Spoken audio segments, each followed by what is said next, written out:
وإن طلقتموهن من قبل أن تمسوهن وقد فرضتم لهن فريضة فنصف ما فرضتم إلا أن يعفون أو يعفو الذي بيده عقدة النكاح وأن تعفوا أقرب للتقوى ولا تنسوا الفضل بينكم إن الله بما تعملون بصير. حافظوا على الصلوات والصلاة الوسطى وقوموا لله قانتين.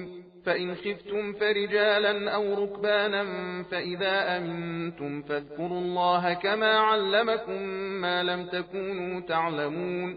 والذين يتوفون منكم ويذرون أزواجا وصية لأزواجهم متاعا إلى الحول غير إخراج فإن خرجن فلا جناح عليكم فيما فعلن في أنفسهن من معروف والله عزيز حكيم. وللمطلقات متاع بالمعروف حقا على المتقين كذلك يبين الله لكم آياته لعلكم تعقلون. ألم تر إلى الذين خرجوا من ديارهم وهم ألوف حذر الموت فقال لهم الله موتوا ثم أحياهم إن الله لذو فضل على الناس ولكن أكثر الناس لا يشكرون.